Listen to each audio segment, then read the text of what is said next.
the nipples in Nepal. Nepal has nipples. Nepal has nipples. Needle dick. Needle dick. Needle dick. Water sucks. It really, really sucks. Meep. Welcome to adulthood. Oh, I fucked it up already.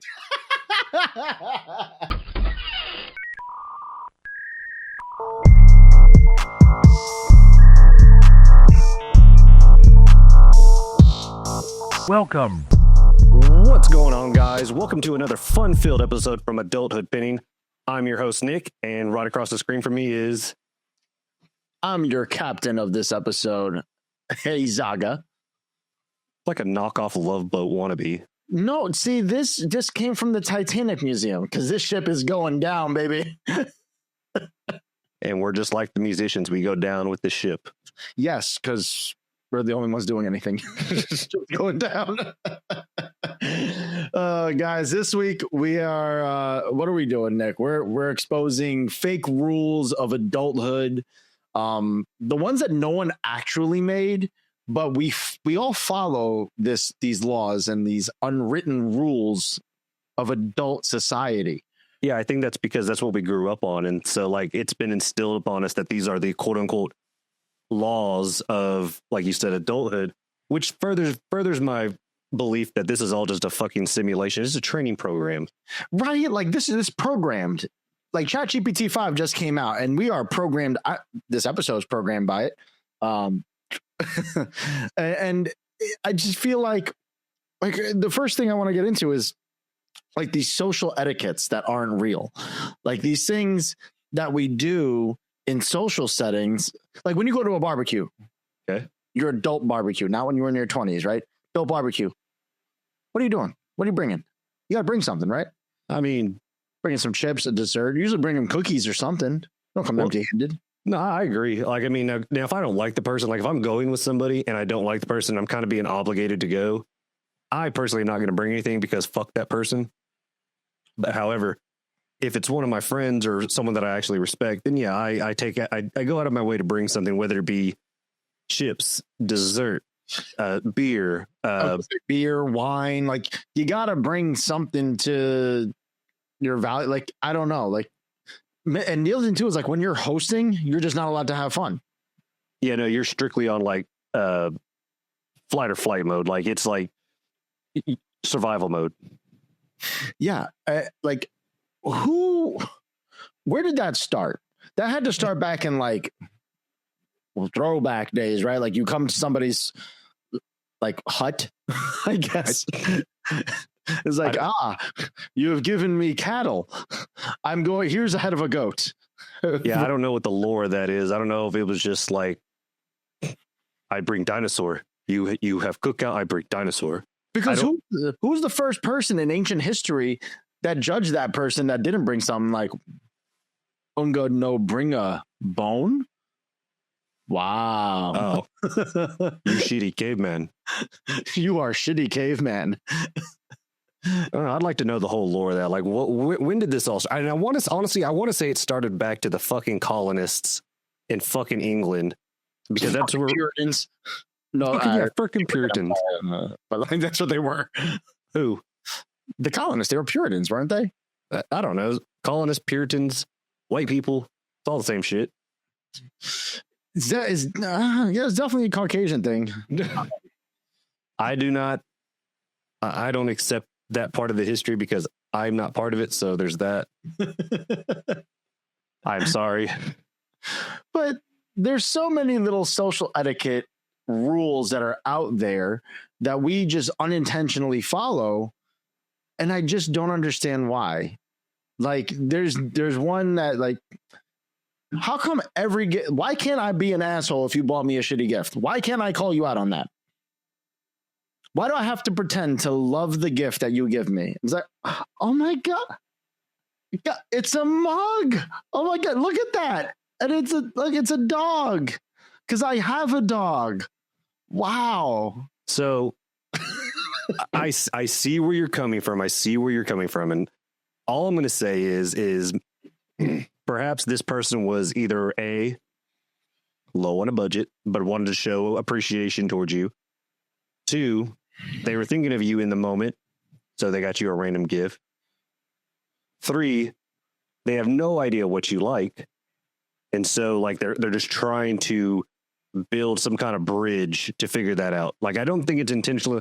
So I don't think you should necessarily admit that because like, especially I've gotten some awkward and like just sometimes bad gifts from family. It's like, oh, it's an Argyle sweater, guys. I'm gonna wear this to work. Thank you so much. And it's like, I'm never gonna fuck. When have you seen me wear that? Like, you've known me for 35 fucking years, and this is what you buy me. Yeah, but people change, and so like a lot of people might not know that you've changed, and so like they're just trying to still show some kind of appreciation. And so I think just out of no. If you're tight on money, just give the $10. Give me a $10 gift card to Dunkin' Donuts. That's gonna go a long way. I agree. Right? I agree with this tactic. I 100% do. But I'm speaking for the people that do this, and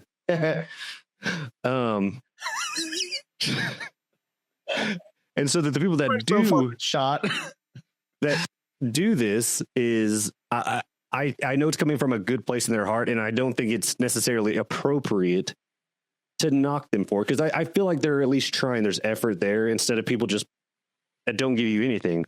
And I understand maybe sometimes nothing is the best. I'm going to cut you off on this because there's definitely fucking my love language is presence. If you can't tell behind me, you're materialistic. Yes. So like, especially for me, like I feel so like when I go, I'm all about gifts. I with Christmas, I try to win Christmas. I try to win birthdays. That's just how I am. Right. That's just my love language. So when it comes to somebody who I don't really know what to get them, like you said, I always go with comfort. Comfort wins.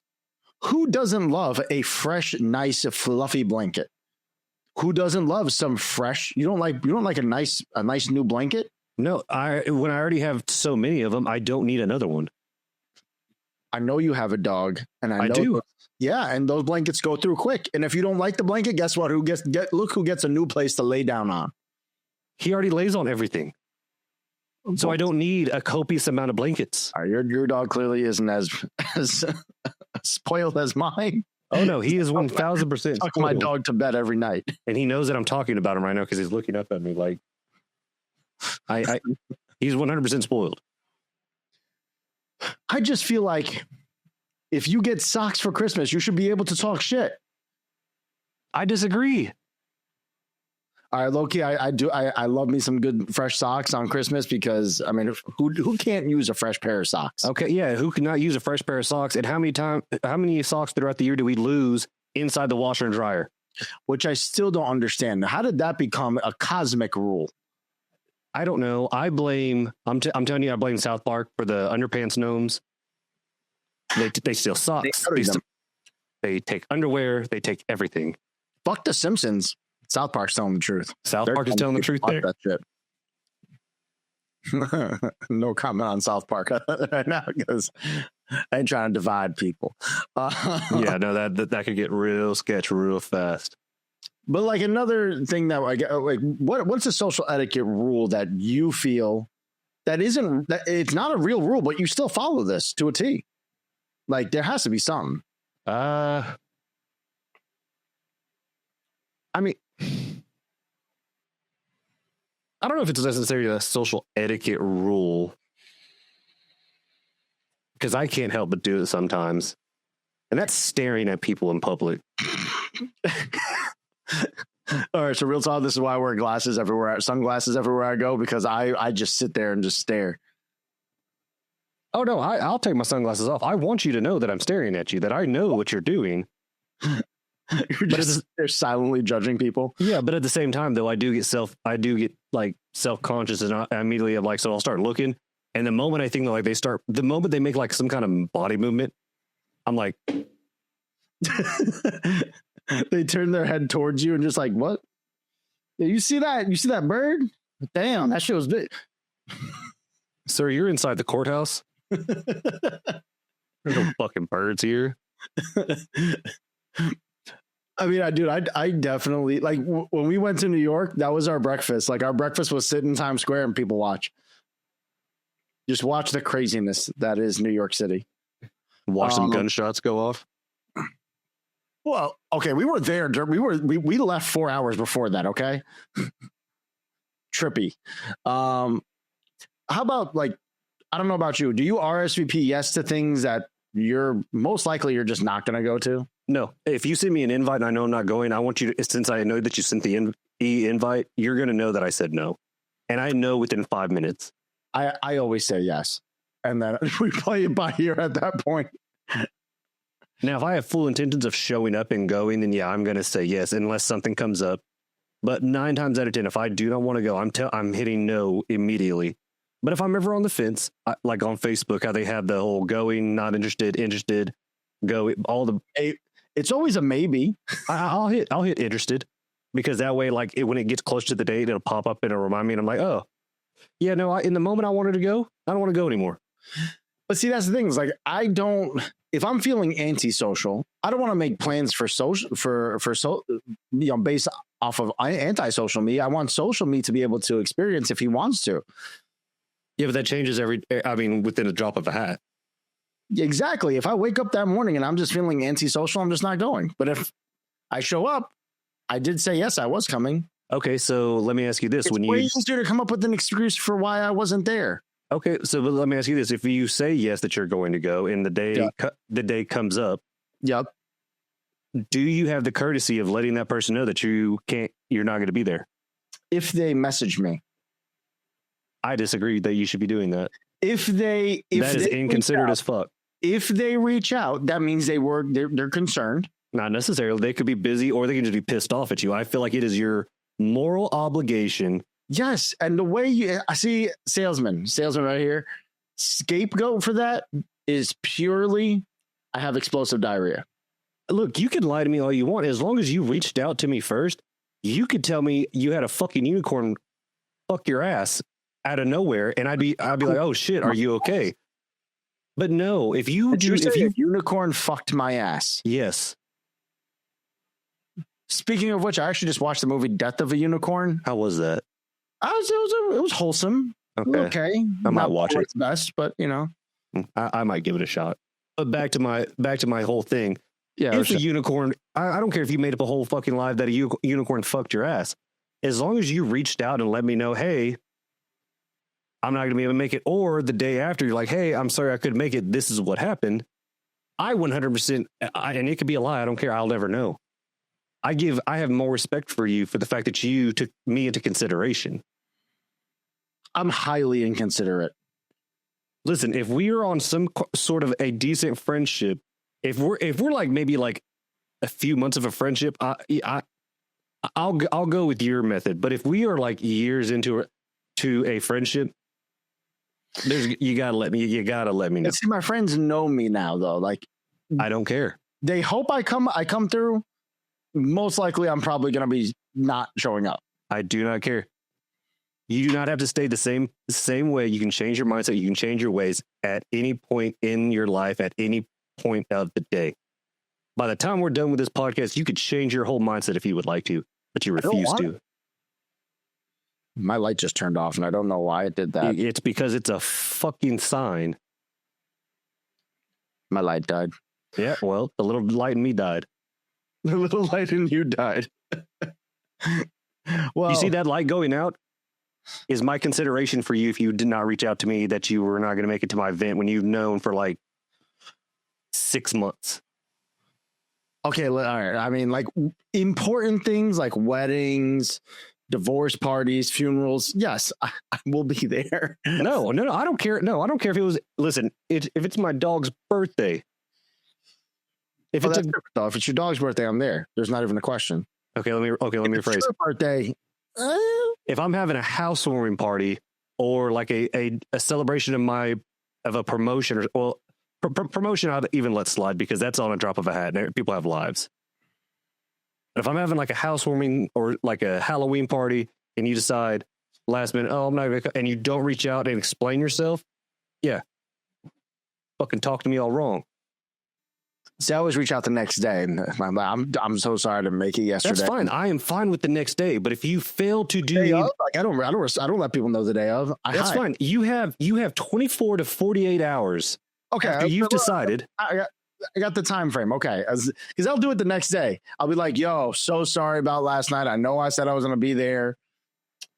I ate some bad sushi from 7-Eleven." Yeah, no, and I'll make fun of you for making that horrible decision that you ate sushi from 7-Eleven, knowing deep down you didn't. But the fact that you did take consideration to at least apologize, even if it's a fake half-ass apology, and I'm gonna know. I'm more than likely gonna know. Oh, I'm 100%. I'm fine with that. But the fact that you at least still reached out, you did apologize, because I'm gonna assume that the apology is genuine. But I don't care what the cause is. Oh, there's blue light on my desk now. Yeah, no, I will apologize. Sometimes it might take a couple of days. I don't know if I remember ADHD brain. Most of the time too, I just forget that those things existed. Those plans existed. If it's not in the iPhone calendar, if you don't send it, you know how you send a text message and it gives you the option to add the calendar with the date and everything? Yeah. If it's not sent with that, it's not going in the calendar. It will be forgotten. It is pure out of sight, out of mind every time, every single time. What other social? Actually, you mentioned how like a housewarming party. Yeah. What would you say is like the weirdest housewarming gift you've ever gotten or given? Well, so I've never had a housewarming party. So I've never really even, I've always brought alcohol, and like that's never gone wrong. So like I guess I'm a top tier housewarming gift giver, if I do say so myself. See, I hate getting like, this is obviously every time you get like an apartment, like when I was younger, you get a little apartment house like thing, whatever, like your first apartment, you get some stuff. People buy you some like weird like house appliance shit that you never use. Like, what am I going to use? What is the fucking, like, you cook a pot roast in that thing? What's that thing called? A crock pot? Not a crock pot. Oh, a pressure cooker. Like a pressure cooker. Like, who? A 20-year-old nonetheless. You're going to buy a 20-year-old a fucking pressure cooker. Like, I'm not using the fucking microwave 99% of the time anyway. Fuck that. I used the microwave all the time when I was at my first. Well, now air fryer. Yeah. And, I mean, now I would use a pressure cooker because you can cook a fucking chicken within like a couple, real quick, like a couple minutes, and that chicken's done. Oh yeah. Well, we're in our 30s, so we have to expand from our Easy Macs and our chicken nuggies and ramen time. But I mean, if you end up getting, so this is probably frowned upon, but if you get a gift that you don't necessarily think that you need, I still think that you should show some form of gratitude, because the fact of they didn't have to get you anything, but if it is worth money, it will be on Facebook Marketplace. It is going on Marketplace. I will make a profit off of you. I thank you for your contribution. I tip my hat to you. You ever go to someone's house for like the first time and they just feel obliged to give you a tour of their house? Some 9 times out of 10 though. I feel like that was an older generation thing. I just go into people's houses now and I just start wandering. She was like, "What's in the West Wing?" Yeah, no, I look through your fridge. I look through your pantry. I won't go in your actual bedroom because I feel like that's a sanctuary, and I think that is complete. And if you have kids, I obviously will not go in their bedrooms either. But everything else, free fucking game. I'm going in your laundry room, your guest room, your pantry. You're in the basement and you're like, "It's a good water heater." Yeah, I got hands on hips. I'm in your attic, like checking every fucking joist and everything. Guys, that's an early detection of termites. You got a carbon monoxide sensor up here? No, don't worry. I got one out in the car. I'll install it. Takes me like 2 seconds. But like, anytime I bring somebody over, I show them the cool room, right? Like the studio here. Like my goal is always to invite a friend over or have a friend come over and see the room, and the first reaction I want is, I want one. Yeah. Because then it's like, it's our own little sanctuary. I mean, you have your little sanctuary. I got my little sanctuary. Even though this thing is riddled with spiders and I don't know where they're coming from. Dude, the other day I was playing video game. Spider just went. Should have let it bite you. Huh? Should have let it bite you. No. You could have I'm definitely afraid of spiders. You could have been Spider-Man. No, don't want to be Spider-Man. Love Spider-Man. Favorite superhero. Tattooed on me. Don't want to be Spider-Man. That means I have to face a fear and then live with being one of my most feared things. Yeah, and then you conquer it. No, Psychology. I've never been stung by a bee in 35 years, and I don't plan on it. Like, I've been stung by a wasp, bee, women. It's all the fucking woman. Jack Daniels. Jack Daniels. Yeah, that I can't do that anymore. Cannot do that one anymore. The other social etiquette thing I want to get into, it's the fake fucking phrases we use all the time with people, right? Like you bump into somebody you haven't seen, so over by us, we have something called the Big E. It's the biggest fair in the Northeast. It happens every year.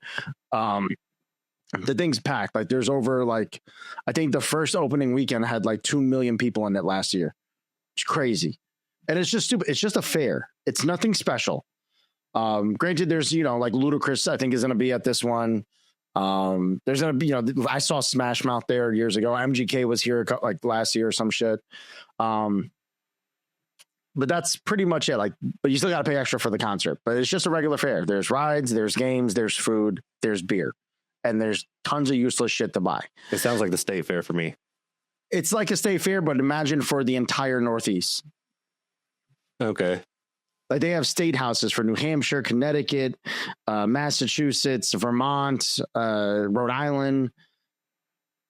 I don't, they got food for specifically each of those, which I'm I guess I still don't understand the allure. I go because Ellie and I get our caricatures done every year. Right. And then I get to I eat the shitty junk shitty junk fair food every time, raise that cholesterol level a little bit. But the last time I was there, I bumped into somebody that I haven't seen in I don't know, 6 years, 7 years in the car business. And then, you got to do that. Oh my God, how are you? How's everything been? Good. Wow. We should definitely, you're still living there. We should go get lunch. Absolutely. Are you on Facebook? I'm going to add you. My favorite one, and I've used it. I'm going to add you real quick. And then I deter the conversation and I never go to add them. Yeah, let me get your number. Hit me up. I'll shoot you a text. Never send that text message. That number's not saved. I actually have the new iOS update, and it screens my calls now. So if your number's not saved in my phone and you call me, Siri now answers and tries to see what you want. Good. I have the same thing. So, yep, it is a wrap now. But I just hate those bullshit. Who invented and I'm sure you do this too. If you're walking by another guy and you know them, heads up, right? If you don't know them, it's just a nod down. That's it. Unspoken. Who did that? I don't know who invented that, but I'm here for it because I love it. Right? And if you know somebody who's what's up, man? How you doing? See, I have the Caucasian part though, where I do the stuff. You do the big, you pucker your lips in, stretch your face out. Mm-hmm. Yep, do that one too. So you up with the hand. Yep. I don't. I will say there's one social etiquette rule that I'm glad exists, and those who break it, and you know who you are, and I judge and don't trust you. It's the urinal rule. Oh yeah, you leave 1 to 2 in between. Yes. If all the urinals are available, you go to the corner. One of the 2 corner ones. That way you start the effect if it does get busy. Yes. Now, if it's completely open and you go somewhere off in the middle, you're a dick. You just ruined the whole thing. You set a chain of events off that's now going to ruin it for everybody. Now, if you're at a festival and you go in there and it's all completely slam packed, that rule, it becomes null and void because of given the situation. However, if I go anywhere and there's a urinal and there is 4 urinals and no one is there, you are to take the far left or the far right. Yes. And the other golden rule is if out of those 4 urinals, 3 are taken and there's that one urinal or a stall open, go to the stall. It's the courtesy. It's PIMDAS. It's simple math. again, I don't know who taught it to me. It just naturally happened with It's society. in our DNA. It's in the Y chromosome. I don't fucking know. Like, it's one of those things that just doesn't make sense. It's in the Geneva Convention. Which I want to get into the next, because like we covered, social etiquettes, unless you have any other ones you want to go over or have thought about. Not really off the top of my head. Right. Like, I don't think there's, I will actually, there's one social etiquette that I fucking can't stand that people do is for us tattooed people. Oh, what does that mean? Did that hurt? Did it hurt? Did it hurt? Yeah, it's fucking terrible. And then they proceed to show you like tattoos that they are planning to get, and I have to go through their whole fucking album that I don't give a fuck about. Yeah, I gotta show you. I found this one. It's a butterfly, and it's it's a feather that just branches, like just flows away in the wind, and it has this quote. It's really cute. I can't wait. The feather stands for independence. No, it doesn't.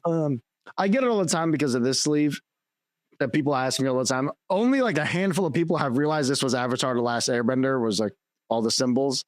But I see, like, I purposely, I knew when I was getting my sleeves done that people were going to ask questions, because that's just what they do, right? They're conversation starters, unfortunately. They are. I hate it, but it comes with the territory of being tatted, right? And I purposely put Easter eggs all through my tattoos just for that. Specifically the Blair Witch symbol, because no one has ever spotted it yet, but she's right there and I love it. It's just a little stick figure Blair Witch. But moving on from the social etiquettes, what about like work rules? What? Okay, I might not necessarily agree with this rule, but I do it every fucking day. If your shift starts at a certain time, I believe that you're supposed to be there 15, 20 minutes early. See, I believed in that a long time ago. I still believe in that. Like, kind of, like, to an extent. I'm being a pretty much a supervisor right now and a millennial. I'm way, way more lax than what I grew up with. So like when my guys call in, they're like, hey, I'm running a little bit behind. They're like, I want to be like 5 minutes. I'm like, okay. Like, are you at least going to be here? Well, yeah. Well, then I really don't give a shit just to get here safe. As long as you're here. Like my staff will send me pictures of them stuck in traffic. I'm like, it's fine. You get here when you get here. It happens. I'm not gonna be like, you should have left 25 minutes earlier than that. And it's like, well, shit happens. Is what it is. I will say I'm a planner, though. This is my thing. So like, I plan for the inevitable, or I try to plan for the inevitable. Let me check, because obviously the inevitable is inevitable. I get what you were saying. Yeah. I mean, I show up about 10 minutes early. I mean, the thing is like we end up staying late at work more often than not. Yeah. My job, like Saturday, I was supposed to leave at 5, didn't leave till like 6. It happens. Sometimes you leave at 7:30. Sometimes you leave at 11:30 at night. It's just the way the business is. So if I can get that extra few minutes at home, I'm going to take that. Oh, yeah, that's fair. It's not like I'm missing anything. Like, nobody's coming to buy a car at 8:30 in the morning. Doesn't happen. They show up around 9:15. But right on to work, it's like one of the rules was, you're not supposed to leave before the boss.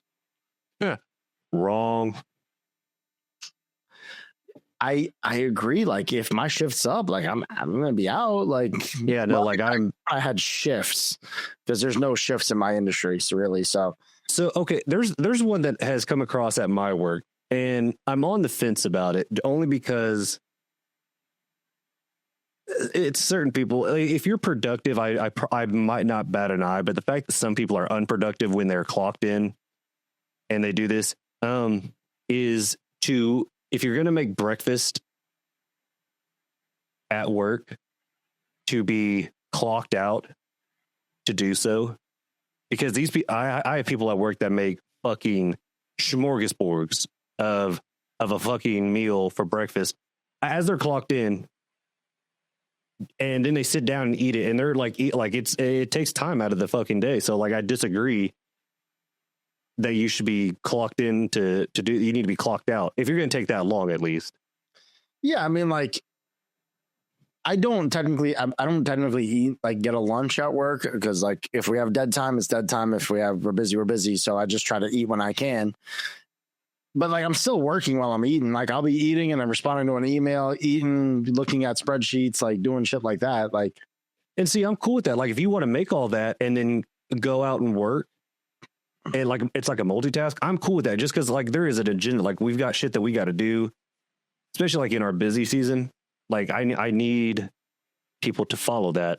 I know there's people that'll make a whole like 50 style breakfast and they'll sit down and eat after they've clocked in. Like, I don't, and I understand that you get paid by the hour, but you're not working. no, I get that. So maybe that's just me being nitpicky, but Do you ever just like pretend to look busy if your boss walks by? I used to. Now you're just naturally busy? A little bit of both. Sometimes I'm sitting there shooting the shit and then I rope them in. But at the same time, like, depending on which boss walks around, let me rephrase that. Like, if the president is walking around, I immediately am like, oh, fuck. I'll fuck. Yeah. I'm finding something to do. Phone's flipped face down, set to the side somewhere. I pretty much have yeeted my phone across the whole warehouse. Like, yeah, we need to get this down. We need to move this here. Have you looked at these numbers lately? Because I need you to see these numbers. It's a blank fucking piece of paper. I don't give a. I've definitely done the. I use movement to make it look like I'm actually like I'm just kind of scurrying around, and it kind of looks like I'm busy. I'm on a mission about something when really I'm just kind of just mirandering, like just roaming freely. How good are your facial expressions to make it look like you're busy on your computer? Because mine are top tier. Oh yeah, you gotta get one of these. Just Yep. And then I'll do the. You gotta throw the hands up like what the fuck? I'll move the mouse around a little bit. Yeah. I said you gotta show a little bit of this. It's frozen. It's frozen, Bill. Frozen again. Every day. What do you mean we're out of this? It was there just earlier today. How are we already out? And it's fully stocked. I'll be right back. I need to get paper for the printer. Which one? All of them. All of them. Freaking A. All right. Some of these work ones don't really pertain to us that I was looking at here that wanted us to talk about because we don't work from home, but it's like per my last email while wearing sweatpants. Oh, yeah. Ellie has definitely done that one. I would love to work from home, but I kill to work from home. But I the field that I'm in, and I'll be honest with you, I don't trust myself to work at home. Yeah, I don't. If I have access to my dog and everything else in my house, good fucking luck. I want you to know, like, if I ever find a work from home job, I'm gonna find another work from home job and do both jobs at once. I feel like that's safe, right? Like, just who's gonna stop? Who's gonna know? They're gonna know. I'm a tech guy. I have microphones. You don't think I'm gonna record myself? Join in on a Zoom meeting on this computer, join in on a Zoom meeting on that computer, have a laptop going here. It's the grind doesn't stop. Straight hustle. All right, work one. I'm tired of work. I have a long day tomorrow and I don't want to think about it anymore. So we're gonna go into the home life myths. Now I want to start this one off because when you were a kid, you were always told to make your bed every day. I do not make my bed every day. I'll throw the blanket back. Huh? I'll throw the blanket back up. Like, I make it look a little bit nice, but like for the most part, I'll hop out of bed, turn my swag on, and then I just fucking go. Nope. For me, the way I get out of bed is how the bed stays. So when I get back into bed, it's exactly how I left it from when I left the bed. Now, Ellie is great. She'll make the bed. She'll make it almost every single day. She'll make the bed. I hate that, though, because then you get the blanket stuck underneath the mattress and you just want to be comfortable. So you're fighting with it. Oh, I won't tuck it underneath the bed. Like, all I do is like I adjust the blanket where it looks nice on top of the bed. Ellie's military. Is that military or is that like cult? Like, or is it a mixture? I'm thinking it's a mixture. I think it's a little bit of both. I think it's a little bit of both. Guest towels. Like, I know some people have these. They have a specific set of guest towels. A towel's a towel. That's what I'm saying. Towel's a towel. Whether it's a beach towel you're getting. Yeah. Or a dish towel. You're getting a towel to dry yourself off. Like, just be grateful that you're getting a towel. Right. Like, I got blankets for days too. You're not going to sleep in my house without a blanket. Like, I'm not going to give you like a couch cushion to use. Definitely had plenty of nights where I'm like sleep over somebody's house. Like, you guys got a blanket? Nah. No. But do you remember when you were younger though? Like, you would go to relatives or other adults' houses and they had their fancy dishes for special occasions. So maybe that's where I inherited mine from, because I have a set of just like trashy dishes that I use just for me. But like, if I were to have like guests, I have a set that I'm like, okay, if I cook, I'm putting it on this. See, I don't necessarily have, like, we have real plates, obviously, because who doesn't have real plates? But I can't tell you the last time we used them. We predominantly just use paper plates and just throw them out. I know it's terrible for the environment for those out there. I'm sorry. I drive a hybrid. That gives me that. It's a loophole. It evens out. I recycle. Not the paper plates, though. Probably should, but I don't. But I guess so we have like these really nice ones that we found at like Home Goods that have like skulls with like crowns and tiaras and like graveyards like mixed with royalty. But I don't even use those when people come over. You got a paper plate, like. And I'm like, if I go over to a buddy's house and gives me a paper plate, I'm copacetic. I don't expect like, shine. Like, I'm gonna go to the sink and rinse my plate off and try to make it less work for you. Yeah, I mean, did you cook for me? Do my dishes too? That's fucked up. Usually though, like I'll break out because I mean I live alone, so like I eat alone a lot, and that really sounds depressing saying out loud. But like if I cook something and I know it's something new and it comes out really well, I actually get the nice dishes out, and before I take a picture, I plate it on the good dish so I can have a picture of it. So what are some like weird home habits that you inherited from your parents? I'm not 100% sure, to be honest with you, because like when it came to laundry, I believe, at least I don't know if my mom ever separated our laundry. I know she separated it between me and my stepbrothers, but like the lights and the darks, I don't know if she always just threw everything together. I know I throw everything together in now. It doesn't bother me. The other two, I don't separate. I don't see the purpose. I only wear dark colors, so it doesn't make a difference to me. Well, even in all my light stuff, the only time maybe something has gone wrong is because I had something in my pocket and it bled through, and it was because that's the only time it's ever happened. I've never seen colors bleed. I mean, no, I can't say that because I had a red hoodie, and it definitely ruined a couple of things. But other than that, I mean, I throw everything together. I haven't had really any consequence. Yeah, that's the thing. No consequence. I mean, my only thing is as I got from my mother was the fact that I got to do my laundry all in one shot. Like, I got to do the laundry, switch it right away, take it out once it's done, fold it, hang it up, call it a day. I can't let it sit. That was not something that was copacetic in my household. And just because I'm Asian, we have house shoes. Like, I don't have shoes that, like, I don't walk around barefoot in my house. I have to have house shoes. Oh, dude, I walk around barefoot. I can't do that. I mean, mainly, I guess, I don't know. It's definitely some sort of Asian thing because, like, I don't take my shoes off at the door. I'm a bad Asian when it comes to that. But like I said, I got my little Crocs here. And they're my little slides, and we just throw them on. I have ones that are specifically for outside, like I wear them with outfits, and then we go out. These ones, they're kind of grody. They're just for the house. Go to let the dogs out, bring the trash down, roam around the house. Because there's nothing worse than walking around with some socks on, and you step in like a wet spot, and then you got wet socks, and then you just ruin a good pair of socks for no reason.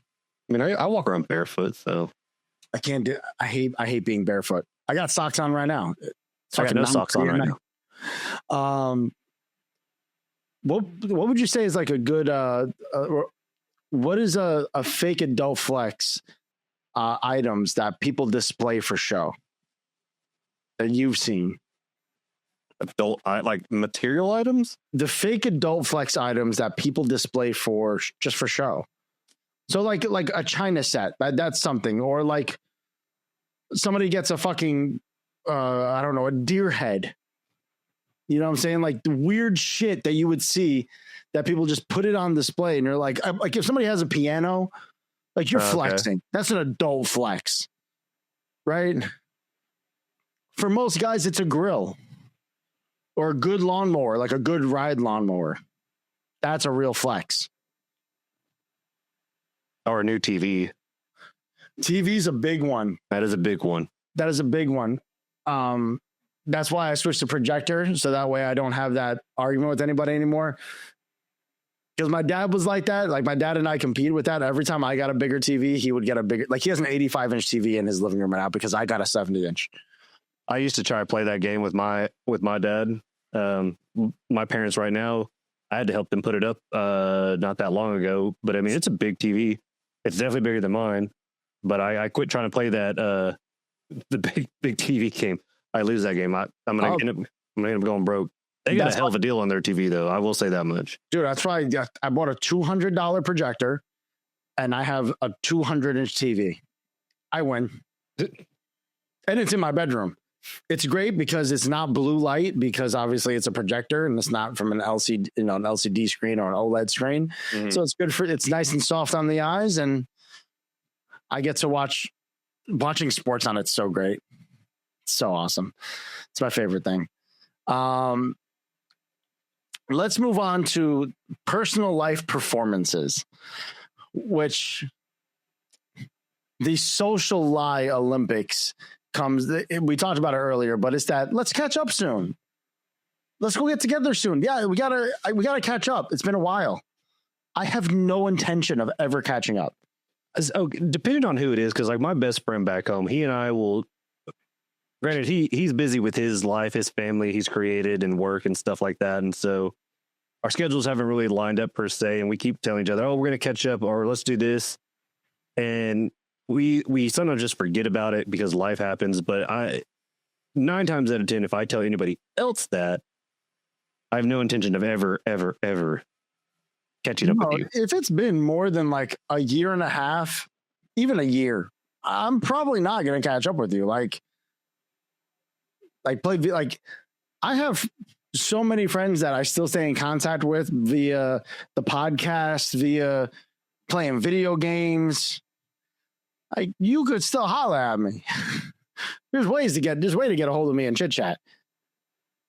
But to bump into me in the middle of the world and be like, let's catch up. No, I don't think so. We've already come to terms and we've come to the conclusion. And you said I would change by the end of this episode, but I am not going to. Very self-centered. I'm a motherfucking Leo. It's just the way I am. I can't change it. You could. You choose not to. I should. I could. But you won't. But it wouldn't be me. It wouldn't be as genuine as me, you know?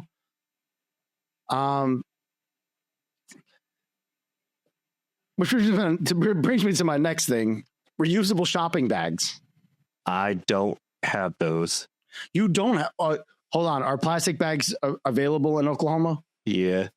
We don't have plastic bags here in Connecticut. Yeah, we said fuck the turtles. We have paper bags and they cost 10 cents a piece. So we have the option. Walmart sells reusable bags. There's places that offer brown bags, but they're smaller grocery stores. But for the most part, everything is plastic. And then, of course, you go to Sam's Club and you're getting a fucking cardboard box to put your shit in. Same with Aldi's. Yeah, Aldi's, you got to bring your own bag. But like, I just don't. It frustrates me. I miss my plastic bags because then you could get one trip. Oh yeah, you can't do that with reusable bags. No, you're losing an arm. I was so embarrassed. I had to do 2 trips the other day. Loser. I had a case of water. I had a case of soda. It was just I had the milk was loose. I was like, there's no way I'm grabbing 4 reusable bags and all that. I think the actual term is the juice is loose, but okay. The juice is loose. But the other thing is too, is even just because I have them doesn't mean I remember to bring them half the time. Half the time I got to spend 50 cents on some fucking bags. I think paper bags, they just rip. I think I have like freezer bags somewhere in my house, like that you could use as. Yeah, the insulated bags. Yeah, I could use those, but I just don't. And maybe with how hot it's been, like, I mean, it happens every single year. When I get groceries, I need to probably do that. I need to probably get those to be on the safe side. Yeah, I just don't. I don't know. Like, what would you say is the most performative adult thing you've ever done? I don't understand that question. Formative thing that I've ever done. The most performative adult thing you've ever done. I don't even understand what that means. I don't understand the question. I don't understand the question either. But meal prep, this one I love is meal prepping for the week, but that lasts like 2 days and then you just DoorDash anyway. Wrong. Because I mean, like I said, I'm a crock pot guy, man. So like, and it's just me. So like, I will eat. I'm always been a fan of leftovers. So like when I make a crock pot, I make enough to feed a fucking army.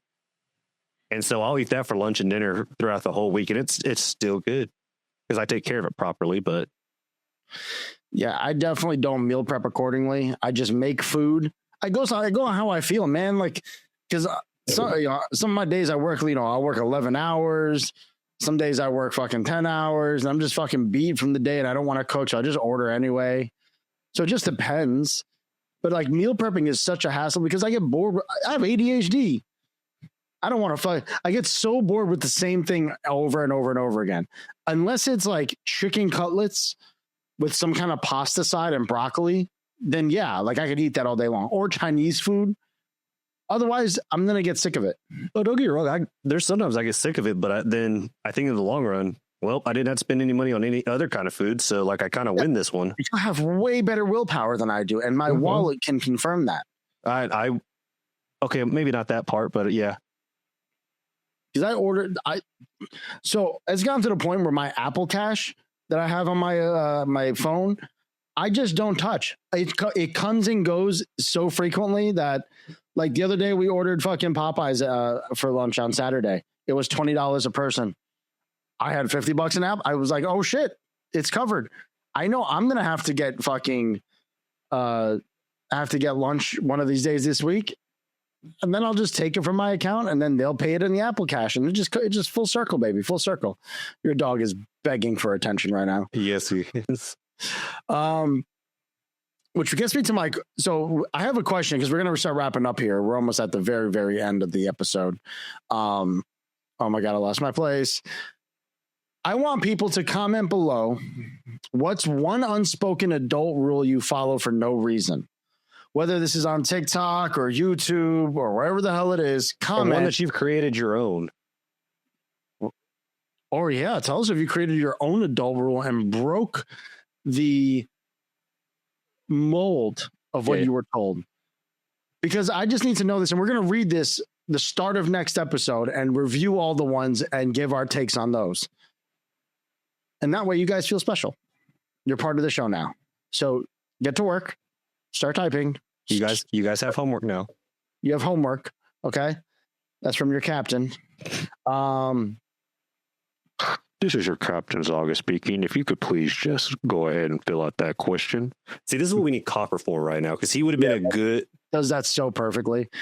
We're flying at 10,000 feet in the air, and both engines have gone down, and we're gonna have to have you exit the plane. We have no parachutes, so just hope for the best. Welcome, thank you for flying Adulthood Pending Airlines, and we pray for your survival. This says each of us confess one fake adult rule you secretly love keeping. Oh. What's one fake adult rule we secretly love keeping? I love cleaning while cooking. Like I like to Like once I'm done with the pots, I wipe the stove up right then and there, and just keep just clean as you cook. At the moment you're done with the cutting board, don't just leave it there. You rinse it off, put it in, rinse it off in the sink, put it in the dishwasher. You put your cutting board in the dishwasher? Yeah, I do. Is it wooden? No. Oh, okay. Microplastics for days, son. Okay, I was going to say, how dare you destroy the sanctity of a wooden cutting board?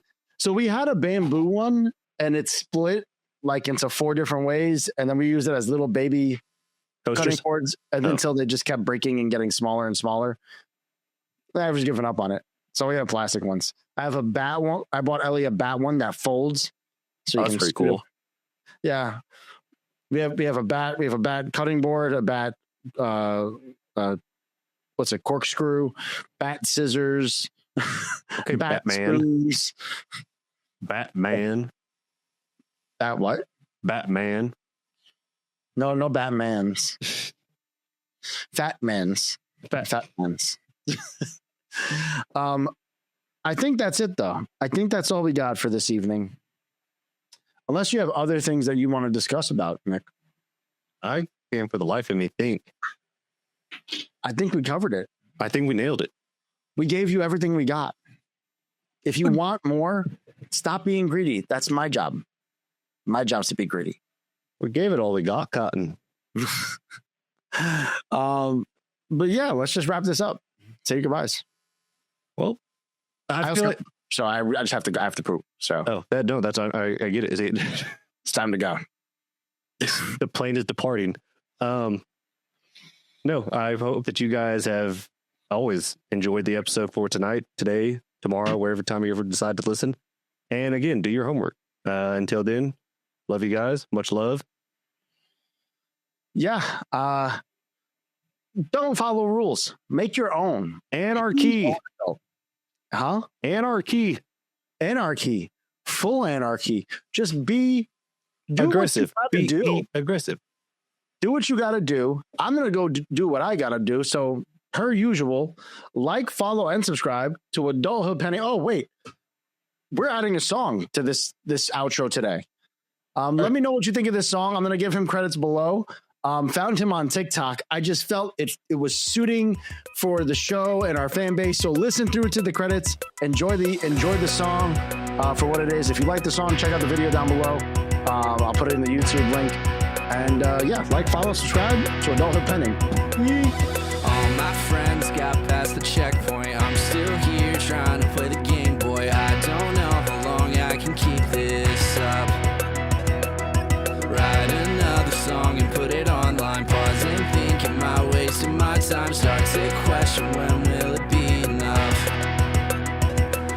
Searching for my 4-leaf clover. One more try till it's game over. Everything's fine. I'll tell myself it just takes